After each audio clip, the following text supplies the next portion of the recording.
여러분 안녕하십니까? 대법원도 입장을 밝혔습니다. 직무정지된 대통령 대신 한덕수 권한대행이 헌법재판관은 물론 대법관을 임명하는 것도 불가능하다는 게 국민의힘의 주장인데요. 하지만 헌법 전문가들은 대통령 권한대행이 헌법재판관을 임명하지 않는 게 오히려 부적절하다고 비판하고 있죠. 이런 가운데 대법원이 국회 임명 동의 절차를 거친 신임 대법관을 대통령 권한대행이 임명하더라도 헌법에 어긋나지 않는다고 밝힌 겁니다. 첫 소식 김현지 기자가 보도합니다. 대법원은 한덕수 대통령 권한대행이 신임 대법관을 임명하더라도 헌법에 어긋나지 않는다고 밝혔습니다. 6년 임기를 마치고 퇴임하는 김상환 대법관 후임으로 마영주 후보자가 지명돼 내일 인사청문회를 앞둔 가운데 대법원이 입장을 밝힌 겁니다. 대법원은 권한대행이 국회 동의가 이뤄진 대법관 후보자에 대한 임명권이 있는가라는 백혜련 민주당 의원 질의에 이같이 답했습니다. 대법원은 먼저 대법관은 최종적으로 대통령이 임명하지만 임명 절차에는 대법원장 제청과 국회의 동의라는 사법부와 입법부 각각의 견제 장치가 마련돼 있다고 전제했습니다.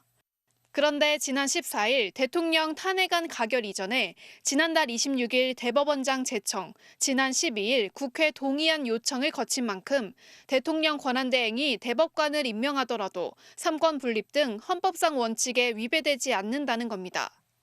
대법원은 오히려 임명 절차 지연으로 국민들이 입을 피해를 걱정했습니다. 대법원은 임명 절차 지연으로 대법관 공백이 발생한다면 대법원 재판이 지연될 우려가 있다며 그로 인해 국민들이 장기간 법적 분쟁에서 벗어나기 어려워질 수 있다는 점을 감안해 주길 바란다고 밝혔습니다.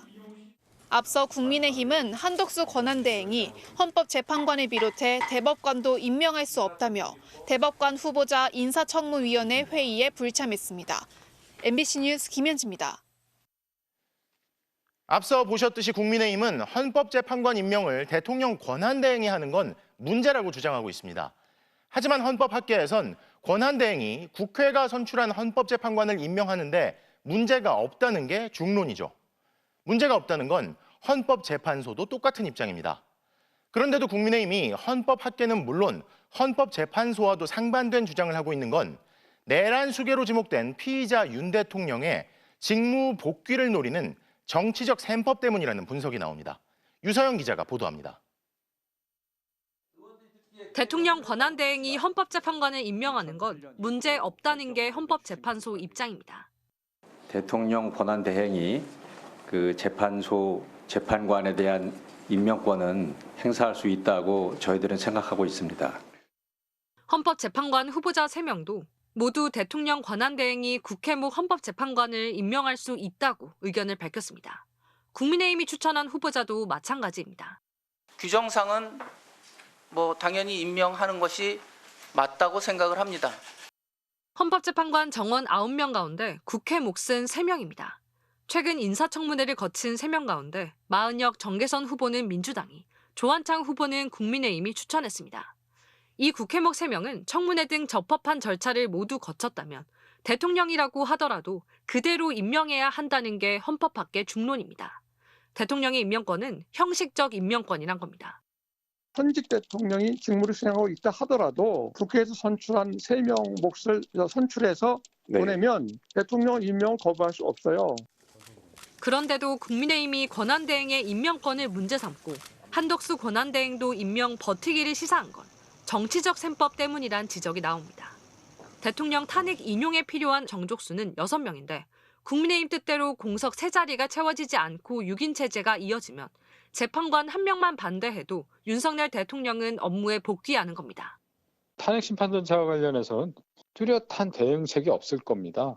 그래서 하나 유일하게 기대하는 게 대행이 헌법재판관을 임명 안 하고 차일피일 늦추는 거죠. 인사청문회를 앞둔 마용주 대법관 후보자도 국회가 선출한 재판관의 경우 대통령 권한대행이 임명하는 게 가능하다는 견해가 학계 다수 의견이라며 권한대행의 헌법재판관 임명이 문제가 없다고 재확인했습니다. MBC 뉴스 유서영입니다. 자, 이런 상황에서 국민으로부터 위임받은 권한을 대신 행사하고 있는 한덕수 총리는 헌법재판관 임명에 대해 국민의힘의 입장을 대변하고 있는 모양새입니다. 탄핵 심판 자체를 지연시킬 수 있는 한 총리에 대해 탄핵 소추가 진행될지는 국회에서 선출하도록 헌법에 규정돼 있는 재판관 3명을 한 총리가 임명할지에 달려 있는데요. 초읽기에 들어간 권한대행 탄핵 소추의 시간표와 쟁점을 정상빈 기자가 정리했습니다. 국회는 내일 본회의에서 국회 추천목 헌법재판관 후보자 3명을 선출합니다.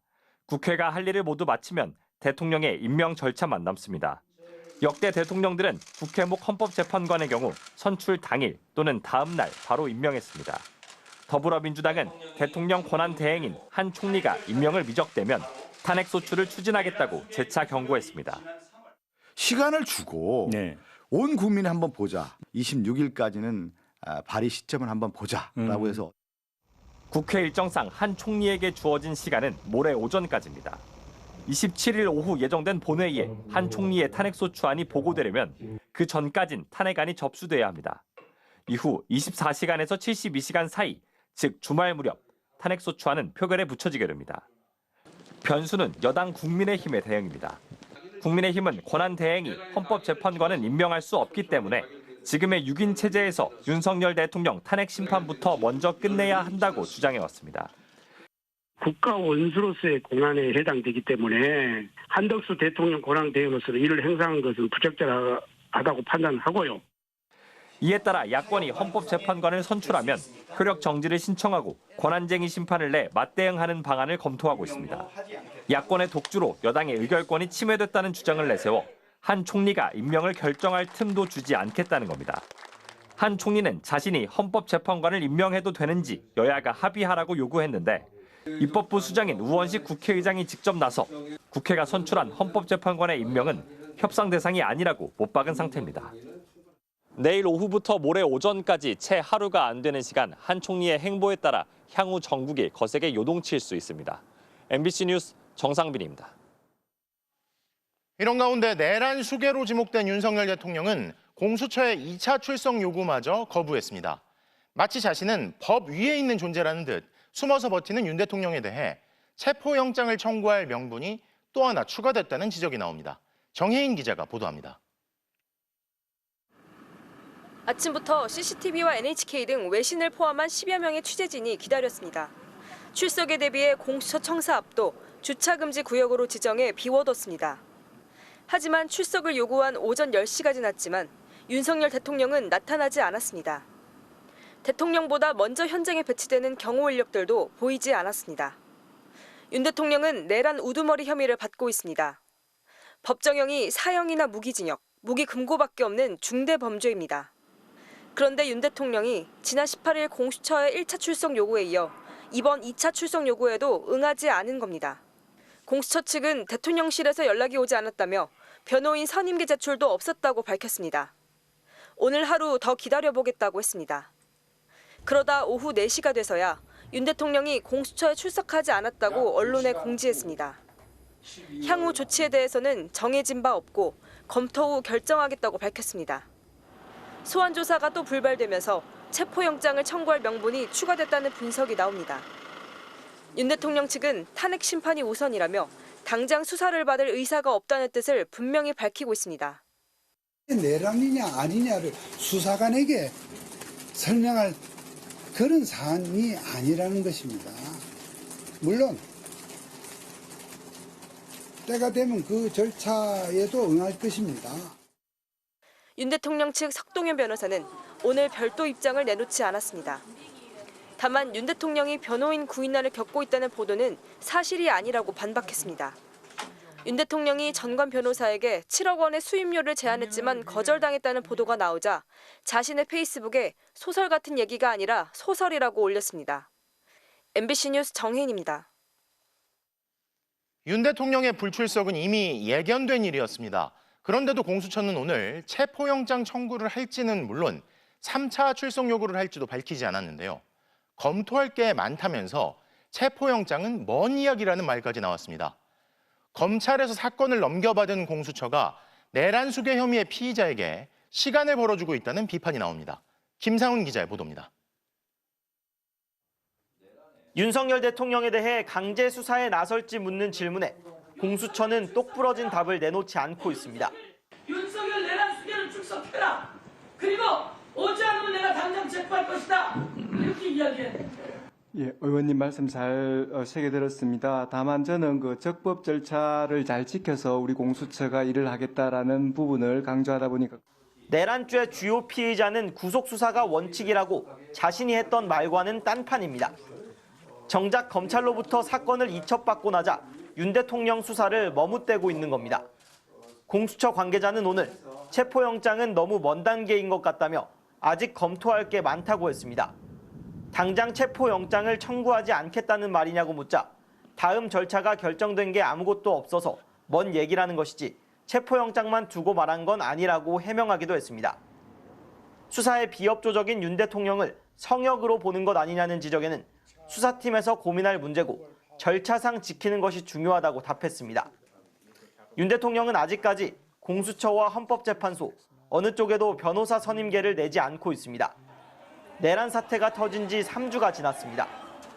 지난 8일 김용현 전 국방장관 자진 출석을 시작으로 수하들도 줄줄이 수사를 받았습니다. 지금까지 박안수, 여인영, 곽종근, 이진우, 문상호, 김용군, 노상원, 조지호, 김봉식 등 모두 10명이 내란 혐의로 구속됐습니다. 하지만 그 윗선인 내란 우두머리 혐의 피의자 윤석열 대통령만 수사를 받지 않고 있는 겁니다. 공수처는 윤 대통령에게 3차 출석 요구를 할지 체포영장 청구를 할지 이르면 내일쯤 결정할 걸로 보입니다. 예견된 불출석에 대한 대응도 늦어지면서 연내 윤 대통령 조사가 어려워질 거라는 관측도 나옵니다. MBC 뉴스 김상훈입니다. 성탄절인 오늘도 윤석열 대통령의 퇴진과 한덕수 권한대행을 규탄하는 집회가 이어졌습니다. 성탄 전야 밤샘 집회에 이어 오늘은 헌법재판소가 가까운 안국역 인근에서 촛불 문화제가 진행됐고 명동성당 인근에서도 성소수자 등 인권단체들의 퇴진 촉구 집회가 열렸습니다. 이지은 기자입니다. 성탄 전야 시민 100여 명은 한덕수 권한대행이 머무는 총리 공관 앞에서 밤을 샜습니다.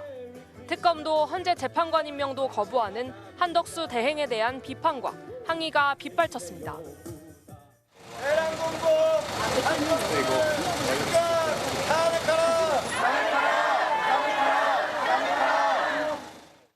집회에 오지 못한 시민들은 커피, 음식 배달로 마음을 전했습니다. 집회는 헌법재판소 근처로 다시 옮겨 오늘 성탄절 저녁에도 이어졌습니다. 내란 수사의 교착 국면이 이어지자 시민들은 다시 거리로 나서고 있습니다. 크리스마스 선물로 받기에는 좀 늦은 것 같지만 새해 선물이어도 괜찮으니까 대통령이 탄핵이 인용이 돼가지고 이제 파면이 됐으면 좋겠습니다. 비판의 화살은 한덕수 대행, 도로 친윤 지도부를 세운 여당으로도 향했습니다. 한마디로 철이 없는 어린애 같다는 생각이 들어요. 나라를 책임진 어떤 지도자로서의 어떤 책임을 다하지 않고 있는 게 너무. 국민을 생각해서 국민을 위해서란 말은 위선이었구나. 더 이상 국민의힘과 한덕수 권한대행을 신뢰하기 어렵다는 판단이 듭니다. 명동에서는 성소수자 단체와 차별금지법 제정을 촉구하는 인권단체가 집회를 열었습니다. 잘못한 사람 끌어내리고 그런 다음에 우리 어떤 세상을 마주해야 할까? 많은 소수자들이 모두 평등하게 존중받고 함께 살 수 있는 그런 세상이. 탄핵 촉구 집회는 윤석열 대통령 퇴진을 고리로 성소수자부터 비정규직과 장애인, 농민까지 모두가 반혐오, 반차별로 연대하는 공간으로도 변하고 있습니다.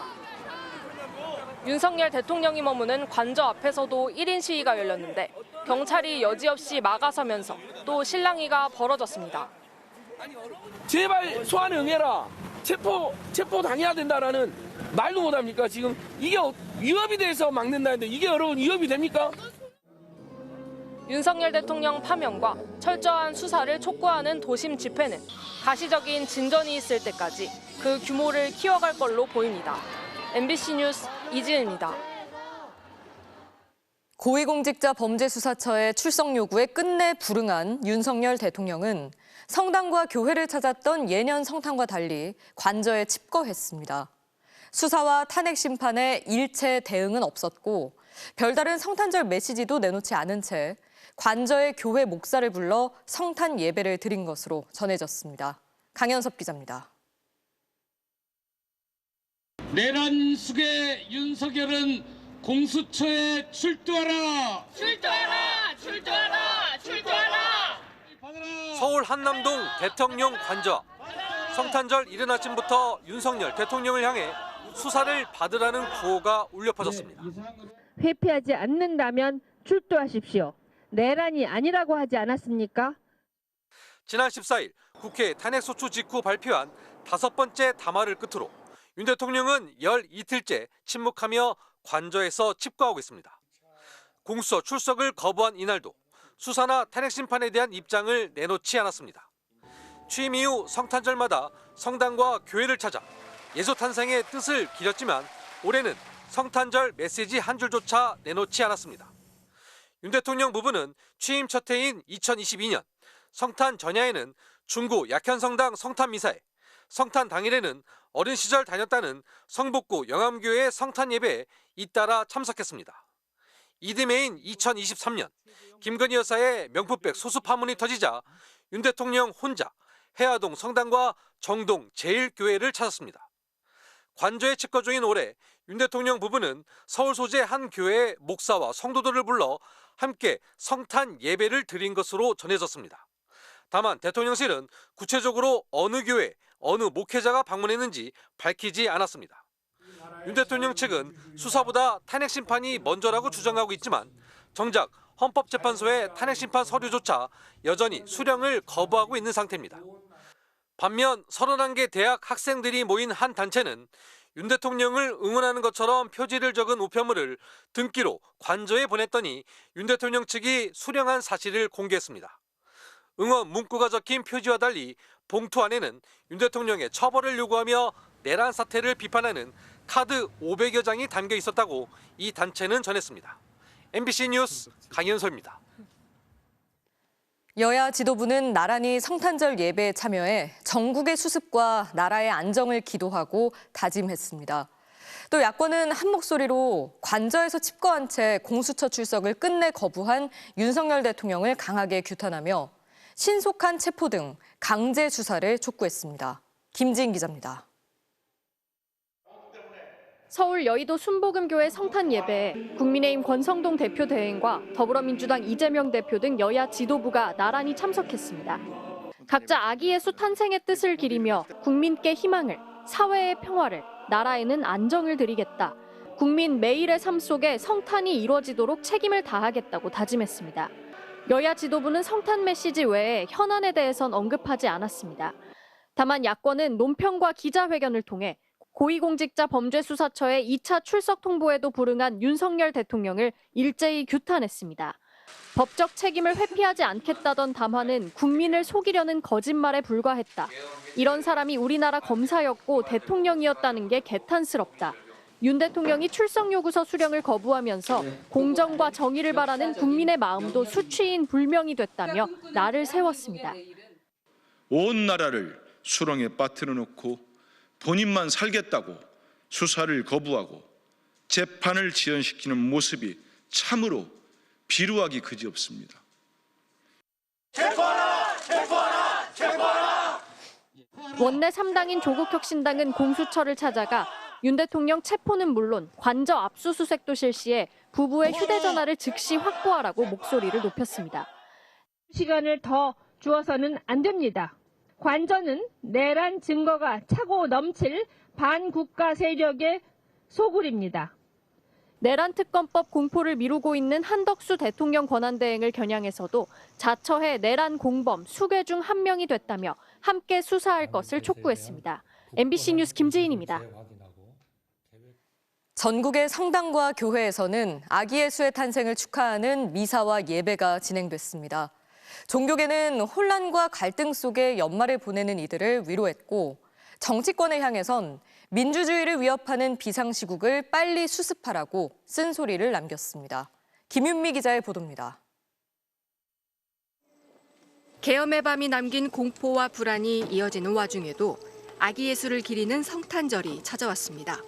세상에서 가장 가난한 장소, 가난한 사람을 통하여 주님께서 오셨습니다.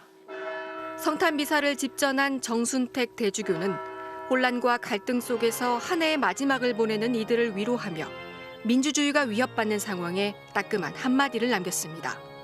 우리나라의 자랑스러운 민주주의를 회복하기 위해서는 민주적 절차와 헌법적 절차에 따라 국민 전체의 행복과 공동선을 향해 함께 노력해 나가는 것이 중요합니다. 예배당을 가득 채운 교인들, 그 사이엔 여야 정치인들도 앉아 있습니다. 한국 정치가 백척간도에 설 때까지 무엇을 했는지 참회하고 있다는 목회자는 책임이 더 클 정치 지도자들을 향해 묵직한 당부를 전했습니다. 비상계엄과 탄핵 등 중대한 현안을 법과 원칙, 민주적 제도와 절차에 따라 신속하게 해결하라는 겁니다. 정치 지도자들은 국민이 자유롭고 평안한 일상을 살 수 있도록 비상시국을 최대한 빨리 수습해야 합니다. 당장 생계가 막막한 해고 노동자들도 오늘은 자신보단 나라의 안정을 먼저 기원했습니다. 저녁이 있는 삶이 살고 싶다라는 생각을 했었습니다. 그런데 계엄 이후에 내가 어딘가에 끌려갔고 어떻게 되었을지도 모르겠다는 그런 불안한 생각도 들었습니다. 종교가 다른 이들도 단지 마음 편하게 휴일을 보내고 싶을 뿐인 이들도 희망이 있는 내년과 안정된 나라를 소망했습니다. 새해 올 때 아무 일 없이 한 해가 또 가길 바라면서 나라가 안정되고 다 편안하게 살아갈 수 있도록 그렇게 기도했던 것 같아요. 모두 다 걱정하는 민생 안정? 종교는 저는 없지만 일단은 한 마음으로 모든 게 좀 안정이 됐으면 좋겠어요. MBC 뉴스 김윤입니다. 올 성탄절은 내란 사태의 충격으로 다소 어수선한 분위기 속에 맞게 됐는데요. 그래도 곳곳에서 이웃을 위한 따스한 나눔의 손길은 이어졌습니다. 조건희 기자가 전해드립니다. 자원봉사자들이 어르신들에게 겨울옷과 방한용품, 도시락을 나눠줍니다.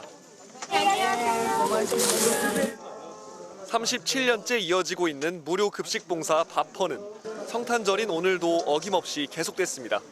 제가 받은 사랑을 또 나눠보고 싶다는 생각을 하게 돼서 참여하게 됐어요. 친구들이랑 놀거나 가족들이랑 보내고 했었는데 이렇게 봉사하는 게 훨씬 더 의미 있다고. 제가 지금 90인데 2살 되거든요. 이렇게 와서 따뜻한 거 먹고 정말 행복해요. 너무 고맙고. 내란 사건의 여파로 경기는 잔뜩 움츠러들었지만 약자를 향한 온정만큼은 그대로였습니다. 전국이 혼란하고 이렇게 경제가 얼어붙었을 때 참 놀랍게도 이렇게 어려울 때일수록 더 어려운 사람을 생각하는 이웃에게 베풀라는 성탄절 뜻은 종교를 구별짓지 않습니다. 불교 사찰에서도 무료급식소를 차려 시민들에게 따뜻한 한 끼를 베풀었습니다. 식사를 이렇게 드린다는 게 저한테는 조금 그게 우선인 것 같아가지고 조금 우리 가족들한테는 좀 양해를 구하고. 낮에는 추위도 한풀 꺾이며 시내 곳곳에서 따뜻한 성탄절 분위기가 감돌았습니다. 이런저런 일들이 좀 겪으면서 힘들었던 부분들을 좀 잘 치유하고 내년에 좀 더 가족들이 다 건강하길 바라는 마음으로 가족과 따뜻한 시간 보내고 싶어서 서울 나들이 나왔습니다. 모두가 따뜻한 한 해가 됐으면. 어제부터 문을 연 한강공원 눈썰매장도 사람들로 가득했습니다.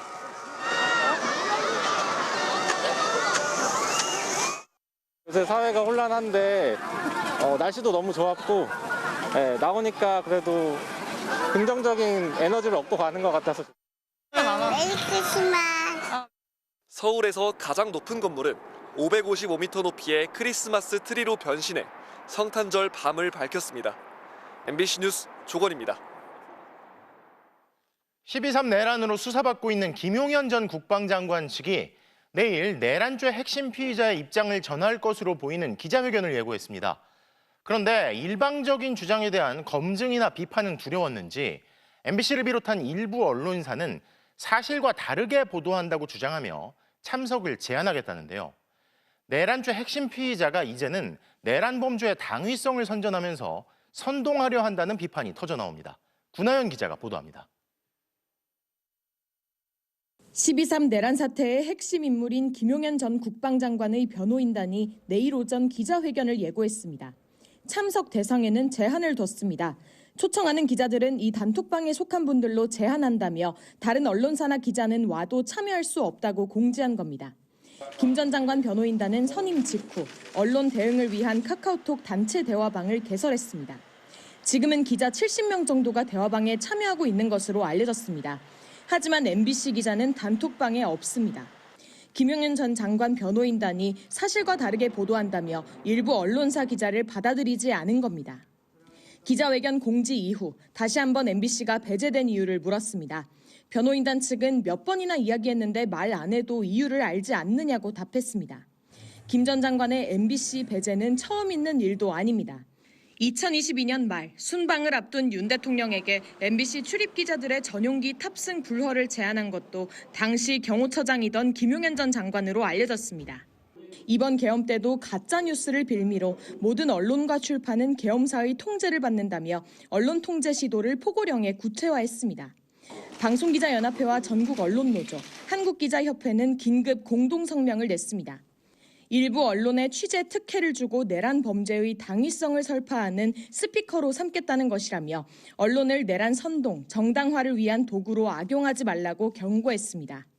또 김용현 변호인단이 취재 제한 조치를 철회하지 않는 한 모든 언론은 기자회견 취재와 보도를 전면 거부하라고 촉구하면서 어떤 언론도 내란범의 입이 되어서는 안 된다고 강조했습니다.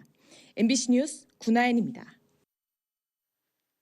자, 그런데 내란 사건을 수사 중인 검찰과 경찰이 수사 성과가 아니라 서로 간의 갈등을 키우는 듯한 행보로 눈살을 찌푸리게 하고 있습니다.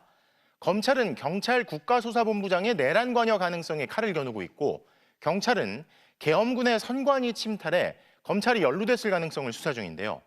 내란 혐의자들을 수사하기에도 부족할 시간에 검찰과 경찰이 조직의 이해관계를 우선시하면서 자칫 내란의 진상규명을 늦출 수 있다는 우려까지 나옵니다. 손구민 기자가 보도합니다. 12.3 비상계엄 선포 직후 방첩사는 경찰에 체포조 지원을 요청했고 경찰은 10명의 명단을 보냈습니다.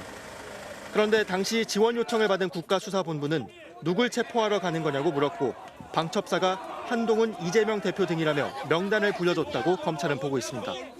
이른바 계엄 체포조 지원 의혹으로 경찰도 정치인 불법 체포인 걸 알고도 지원에 나섰다는 겁니다. 또 이는 최고 책임자인 우종수 국가수사본부장의 승인이나 묵인 없인 불가능했을 거라 보고 검찰은 우 본부장 휴대전화도 압수했습니다. 하지만 경찰은 우 본부장이 보고를 뒤늦게 들어 부하들을 질책했고 건넨 명단도 체포가 아닌 안내 역할로만 이해했다고 의혹을 부인했습니다. 수사 방해 행위로 볼 수밖에 없습니다. 본부장님 동의하십니까? 이해하기 좀 어렵다고 생각합니다. 함고인 신분이라는 이유로 영장 사본도 제가 제공받지 못했습니다. 검찰의 연루 의혹은 계엄 날 밤 방첩사의 선거관리위원회 침탈 수사에서 불거졌습니다. 경찰 수사에서 계엄 선포 뒤 선관위에 곧 검찰도 갈 거니까 지원하라는 명령을 받았다는 방첩사 요원들의 진술이 나왔다는 겁니다.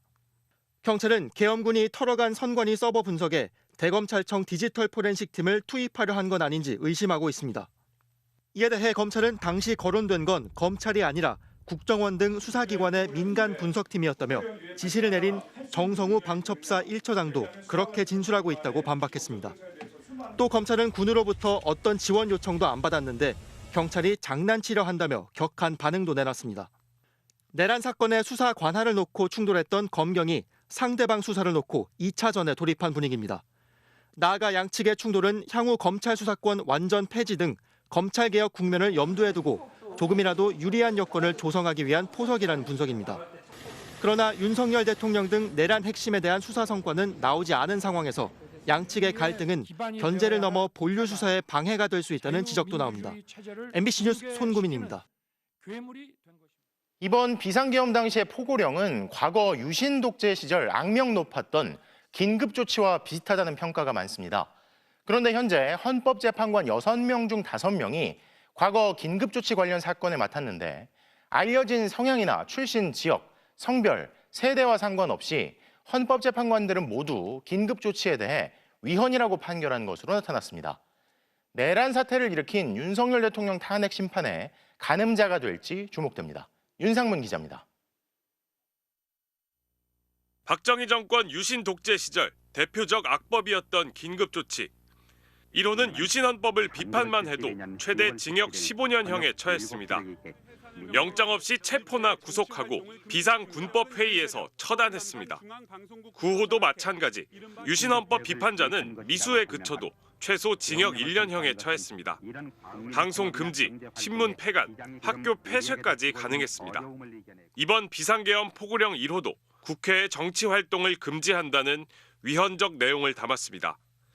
처단, 체제 전복 세력 같은 표현도 등장합니다. 약간 변형시키거나 이제 한 걸 거예요. 그러니까 포고령에 나와 있는 그 문헌 자체도 보면 너무 좀 끔찍한 표현들을 사용하고 있지 않습니까? 긴급조치로 수많은 사람들이 잡혀갔습니다. 국회의원에게 유신헌법을 비판하는 시를 써서 보냈다가 징역 1년 6개월에 집행유예 3년이 확정된 한 시민은 민주화 이후 사망한 뒤에야 억울함을 풀었습니다. 2018년 법원이 긴급조치는 당초부터 위헌이고 무효라며 재심에서 무죄를 선고했습니다. 그때 재판장이 김복형 판사, 현재 헌법재판관입니다. 다른 재판관들도 긴급조치가 위헌이라고 했습니다. 김형두 재판관은 판사 시절 긴급조치는 명백히 위헌적이라며 피해자에게 국가가 배상하라고 했습니다. 정치적 표현의 자유를 과도하게 침해했고 신체 자유를 극도로 침해했다고 했습니다. 문형배, 이미선 재판관은 지난 2020년 국가배상법 위헌 소송에서 긴급조치의 위헌성을 질타했습니다. 헌법의 근본 이념인 자유민주적 기본 질서를 정면으로 훼손하고 국민의 기본권을 보호해야 한다는 국가의 본질을 거스른 행위라는 겁니다. 윤석열 대통령이 지명한 정영식 재판관도 다르지 않습니다. 긴급조치 피해자들의 재심 사건에서 무죄를 선고하며 헌법상 보장된 국민의 기본권을 침해한 것이므로 위헌이라고 했습니다. 국민의 기본권을 침해한 것이다라고 판단을 한 것이기 때문에 지금도 역시 그 논리는 똑같이 적용된다라고 볼 수가 있어요. 정정미 재판관을 제외한 5명의 재판관들이 긴급조치 관련 사건을 맡은 적 있고 모두 위헌이라고 판결한 겁니다. 헌법 가치에 대한 판단은 재판관의 이념 성향, 출신 지역, 성별, 세대와는 관계가 없었습니다. MBC 뉴스 윤상문입니다.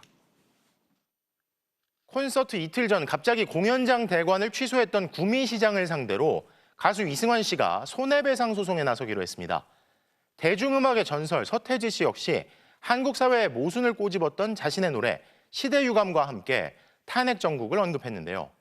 아직도 현재 진행형인 12.3 내란에 문화예술계 인사들의 입장 표명이 이어지고 있습니다. 윤수환 기자입니다. 예정대로라면 오늘 저녁 경북 구미에서 콘서트를 펼쳤을 가수 이승환. 갑자기 공연장 대관을 취소한 김장호 구미시장에 대해 2억 원대의 손해배상 청구 소송을 제기하기로 했습니다. 성탄절 공연 나들이를 취소당한 관객 대표 100명도 참여합니다. 추상적인 위험만 가지고 취소할 수는 없는 거였고요. 1000여 명이 넘는 공연이 취소될 수밖에 없는 현저하고 명백한 위협이 있었는지. 계엄 옹호단체와 관객들 사이 충돌이 걱정됐다는 게 구미시장의 주장이지만 가수에게 정치적 언행을 금지하는 서약서까지 요구한 행동을 두곤 논란이 여전합니다. 이승환에 이어 대통령 퇴진 촉구 집회 무대에 올랐던 가수 하림도 비판 대열에 올랐습니다. 자연스럽게 그런 의견을 표명을 해야 된다고 보고요. 저한테 뭐 가끔은 뭐 노래나 해라 이런 말은 저는 뭐 어이가 없고요. 90년대 전설이자 문화 대통령이라 불렸던 가수 서태지. SNS를 통해 2025년을 맞이하는 시기에 또 다른 탄핵이라니 시대의 유감이라며 30년 전 자신의 노래 제목으로 현재를 평했습니다.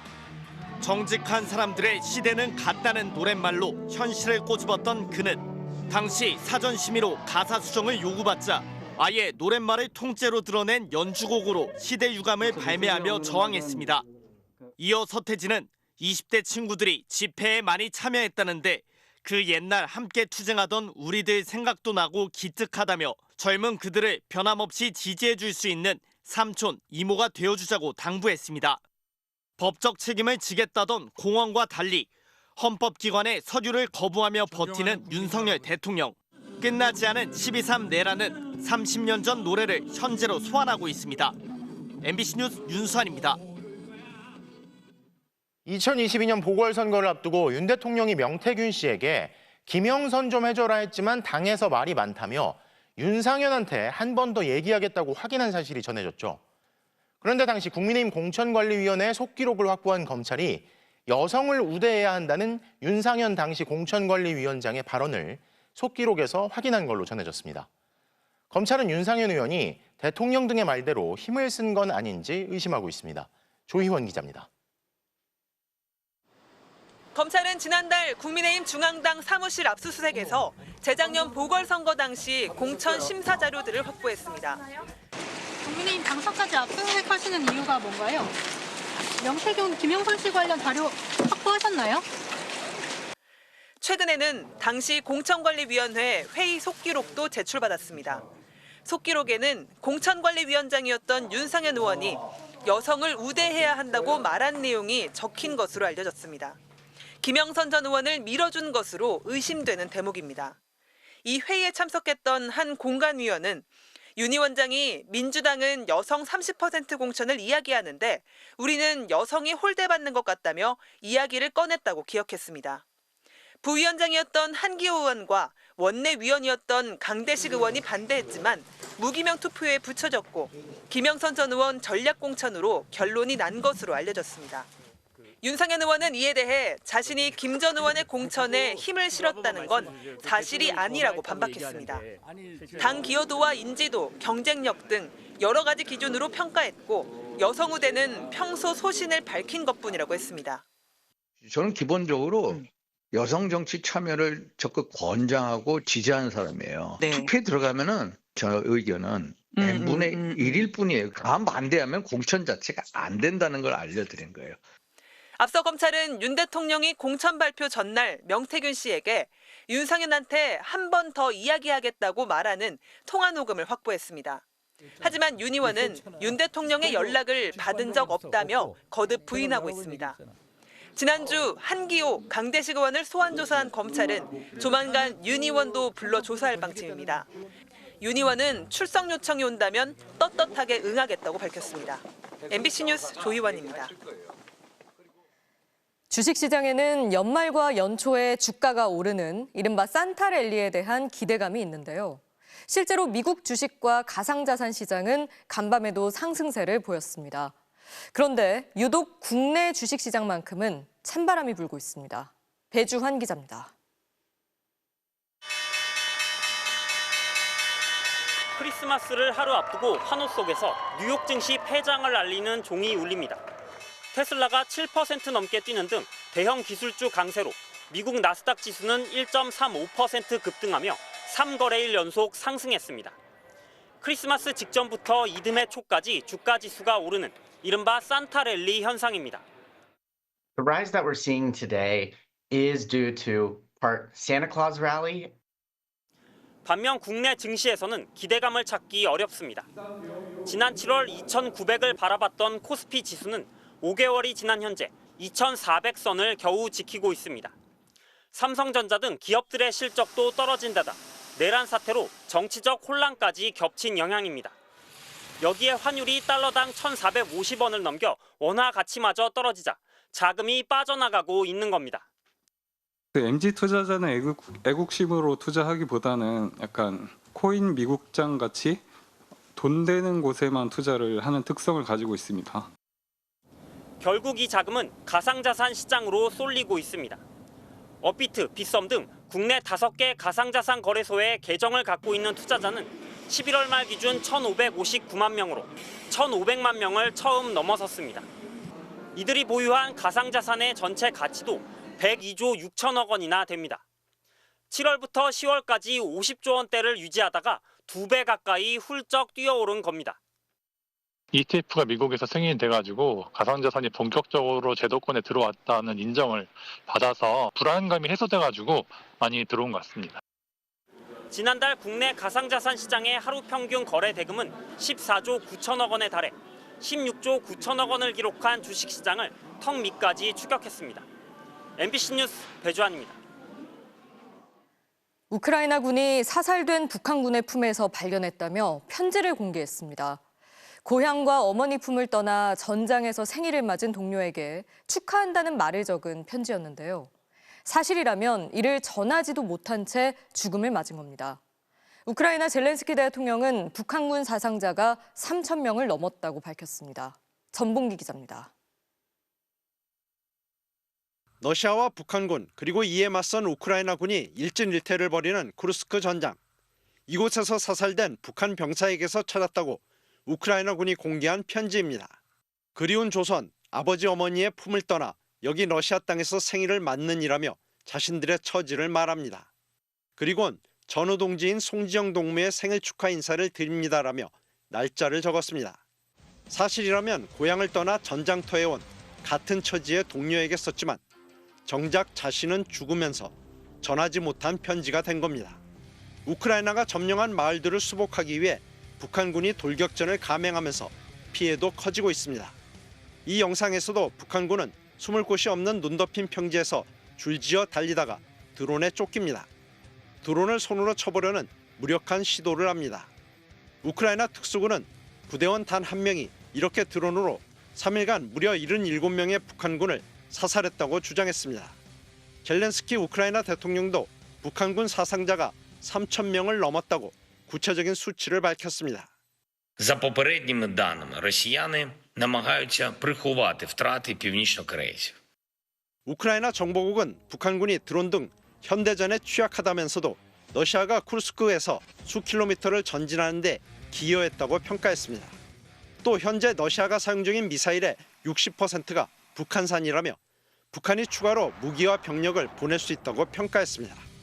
MBC 뉴스 전봉기입니다. 중앙아시아 아제르바이잔의 여객기가 비행 중 카자흐스탄에서 추락했습니다. 승객들 가운데 30명 이상이 숨졌지만 20여 명이 생존하는 것으로 전해졌는데요. 새떼와 충돌하는 이른바 버드 스트라이크로 사고가 난 것으로 추정됩니다. 조이명 기자의 보도입니다. 공장지대 위를 날던 비행기의 고도가 차츰 낮아지더니 순간 균형을 잃고 비스듬히 지면에 충돌하면서 폭염에 휩싸입니다. 두동강이 난 채 들판에 추락한 기체에서 구조대가 서둘러 생존자를 구조합니다. 현지 시간으로 오늘 오전 아제르바이잔 수도 바쿠에서 러시아로 향하던 여객기가 비행 도중 카자흐스탄에 추락했습니다. 카자흐스탄 현지 당국에 따르면 이 사고로 최소 30명 이상이 사망한 것으로 추정됩니다. 현재까지 생존자는 어린이 3명을 포함 28명인 것으로 전해졌습니다. 사고 여객기에는 승객 67명과 승무원 5명이 타고 있었고 이 중 한국 국적은 없는 걸로 알려졌습니다. 사고 발생 직후 소방대가 구조에 나섰지만 사고가 벌어진 지 얼마 되지 않아 아직 정확한 탑승객 수나 사상자 현황은 나오지 않고 있습니다. 사고 여객기는 브라질 회사인 엠브라에르 190 기종으로 아제르바이잔에서 러시아 체첸공화국 수도 그로즈니로 운항 중이었습니다. 정확한 사고 원인은 아직 알 수 없으나 러시아 항공당국은 비행 중 여객기 기체에 세 대가 부딪히는 돌발 상황이 발생했고 비상 착륙을 시도했지만 결국 추락한 걸로 추정하고 있습니다. MBC 뉴스 조이명입니다.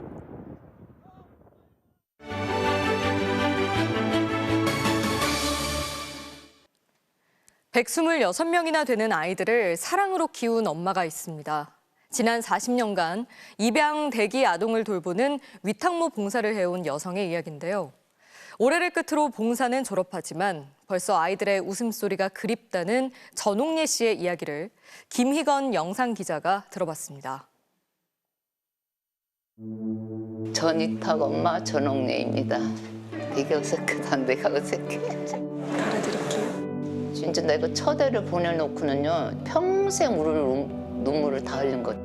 우리나라에서 가장 많은 입양대기 아동을 돌본 전옥예 씨. 1984년부터 시작해 126명의 아이를 돌보고 올해 위탁모 봉사를 졸업했습니다. 39년. 근데 아기를 그만두고서 그렇게 마음 아픈 건 나만인가? 요즘 따라 애들이 더 이뻐 보이는 거예요. 막 지나가는 애들도. 그녀는 단 하루도 깊은 잠을 잔 날이 없다고 말합니다. 진짜 잠 못 자요. 신생아들은 밤에 2시간, 3시간은 꼭 먹어요. 아주 어김없이 진짜 행복하고 그런데 이 자만은 여러 자녀를 키우며 수많은 걱정 속에 살았다고 하는데요. 가장 내가 마음 아팠던 것 발달이 늦은 애들이 있거든요. 그 아이들이 입양을 못 갈까 봐서 2024년을 끝으로 위탁엄마 전옥례는 떠나지만 내년에도 약 150명의 위탁모들이 홀로 남은 아이들을 지킵니다. 어이구 미안해. 그냥 놔뒀어. 이것도 중독인가 봐요. 아기가 없으면은 너무 못 견뎌요. 그 길로부터 계속 하게 되는 거. 위탁엄마들의 새해 소망은 모두 하나 같습니다. 또 25년도에도 내가 돌보는 아이들 좋은 가정, 건강한 가정으로 입양됐으면 좋겠고 또 좋은 소식 주고받을 수 있었으면 좋겠어요. 항상 앉아 있어요. 그러다가 넘어가는구나. 내가 젊었다면 다시 한번 도전해보고 싶은 그런 마음이 있어. 그 웃음소리 그런 게 지금도 너무 그리워. 그냥 짝짝꿍 짝짝꿍.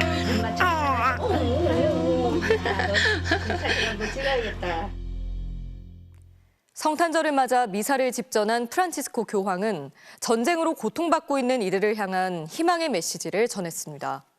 하지만 가자 지구에선 이스라엘군의 폭격으로 어린이를 포함해 최소 21명이 숨지는 등 2년째 침울한 성탄절을 맞았습니다. 천현우 기자의 보도입니다. 휠체어를 타고 이동한 프란치스코 교황이 몇 차례 문을 두드리자 성 베드로 대성당의 성문이 열립니다. 25년 만에 돌아오는 성스러운 해. 하나님의 은혜로 죄를 사하고 빚을 면해준다는 희년의 막이 오른 겁니다. Nel Natale del Signore, luce da luce, speranza inestinguibile, ci prepariamo a varcare con fede la Porta Santa. 쌀쌀한 날씨 속에 성 베드로 광장에는 수천 명이 모여 희년 예식과 성탄 전야 미사를 지켜봤습니다. When they were showing like a baby Jesus, it really made me center again to what is the real importance of Christmas. 프란치스코 교황은 우크라이나와 중동 전쟁 등 갈등과 분쟁에 휩싸인 이들을 향해 희망을 잃지 말아야 한다며 자비와 용서의 메시지를 전했습니다. 하지만 가자 지구의 포성은 성탄에도 멈추지 않았습니다. 하마스를 향한 이스라엘의 공격으로 어린이를 포함해 최소 21명이 숨지고 51명이 다쳤다고 팔레스타인 측은 밝혔습니다. 매년 성탄절이면 발 디딜 틈 없이 북적거렸던 성지 구유광장은 한산했고 아기 예수 탄생지 베들레헴의 성탄 트리는 2년째 불을 밝히지 못했습니다. Don't be afraid. We will not allow the war to cancel our lives. 지난해 10월 이스라엘에 대한 하마스의 기습 공격으로 시작된 전쟁으로 최소 4만 5천 명이 넘는 희생자가 발생한 가자 지구 곳곳에선 슬픈 성탄절은 올해가 마지막이 돼야 한다며 전쟁 종식을 영원하는 예배와 미사가 이어졌습니다. MBC 뉴스 천현우입니다. 네, 올 한 해가 무척 특별했던 선수가 있죠. 첫 국가대표 발탁부터 리그 우승 그리고 베스트 11 선정까지 2024년 자신의 바람을 모두 이룬 울산의 이명재 선수를 송기성 기자가 만나봤습니다. 이명재에게 2024년은 말하는 대로 이뤄진 마법 같은 한 해였습니다. 제가 이루고 싶은 거를 항상 저는 시작하기 전에 메모에 적어놓는 게 있는데 최근에 보니까 거의 다 한 거예요. 베스트 11 받는 거, 국가대표 가는 거, 리그 우승하는 거. 단연 최고는 30살 나이에 가슴에 단 태극마크. 3살 많은 주민규와 함께 대표팀의 승선에 A매치 도움까지 기록하면서 늦게 핀 꽃이 아름답다는 말을 실감하게 했습니다. 민규 형이랑 같이 되다 보니까 저도 늦게 됐는데 스포트라이트는 이제 항상 민규 형이 다 받으니까 차라리 그 다음에 뽑힐 거 이런 생각도 들고. 리그에서의 기량도 만개했습니다. 측면 수비수 가운데 크로스 성공 개수 1위, 키패스는 3위. 이명재의 황금 왼발은 울산 3연패의 숨은 공신이었습니다. 마지막 결정 지을 때 이제 강원이랑 할 때 제가 청룡이 형한테 패스 준 거, 청룡이 형이랑 눈이 딱 마주친 거죠. 저는 그래도 한 70% 정도는 된다고 생각합니다. 프로 데뷔 11년 만에 베스트 11까지 수상하며 꿈을 현실로 만든 이명재. 또 한 번 마법 같은 한 해를 꿈꾸고 있습니다. 또 대표팀에 또 가게 되면 골을 한번 넣어봐야 되지 않나. 프리킥 이런 거 차고 싶은데 흥민이 형이랑 강인이 있으니까 일단 그거는 안 된다고 생각하고 대표팀에 가니까 아 이거 월드컵은 진짜 가봐야겠구나 라는 생각이 더 들더라고요. MBC 뉴스 송기성입니다.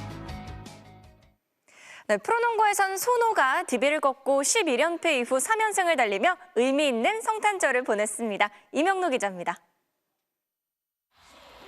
11연패를 끄는 이후 달라진 소노가 1쿼터부터 완벽한 호흡을 자랑했습니다. 수비 리바운드 후 속공으로 이어지는 공격이 돋보였습니다. 상대의 턴오버를 놓치지 않고 차곡차곡 점수로 연결했습니다. 1쿼터 막판 리드를 잡은 뒤부터 경기는 더 일방적으로 흘렀습니다. 골밑은 물론 외곽까지 마음먹은 대로 경기를 풀어갔습니다. 24점 차까지 벌어진 3쿼터엔 새 외국인 선수 알파카바가 이정현의 패스를 엘리웁 덩크로 연결해 강렬한 첫인상을 남겼습니다. 4쿼터 한때 7점 차까지 쫓기기도 했지만 소노는 결국 11연패 후 3연승에 성공했고 이정현은 22득점에 7어시스트로 팀 승리를 이끌었습니다. 김태술 감독님께서 오셔서 좀 많은 부분들이 바뀌고 있는데 지금까지 좀 부족했던 수비, 리바운드, 속공적인 부분에서 좀 많이 신경을 쓰고 있어서 크리스마스마다 벌어지는 SK와 삼성의 S더비에서는 접전 끝에 선두 SK가 석점 차로 최하위 삼성을 꺾고 4년 연속 승리를 가져갔습니다. MBC 뉴스 이명노입니다. 네, 다음 달 대한체육회장 선거를 앞두고 이기흥 현 회장에 이어 반 이기흥 진영의 후보들도 각자 등록하면서 이번 선거는 다자구도로 펼쳐지게 됐습니다. 대한체육회장 선거 후보 등록 마지막 날인 오늘 유승민 전 대한탁구협회장과 강신욱 단국대 명예교수가 중앙선거관리위원회를 방문해 후보 등록을 마쳤습니다. 앞서 후보 등록을 마친 이기흥 현 회장을 포함해 모두 6명이 등록을 마쳤는데요. 이른바 반 이기흥 연대 후보들이 단일화에 큰 진전을 이루지 못하면서 이번 선거는 다자구도로 펼쳐지게 됐습니다. 다만 박창범 전 대한우슈협회장은 강신욱 교수를 지지한다며 출마를 포기했고 안상수 전 인천시장도 단일화를 이뤄달라며 불출마를 선언했습니다.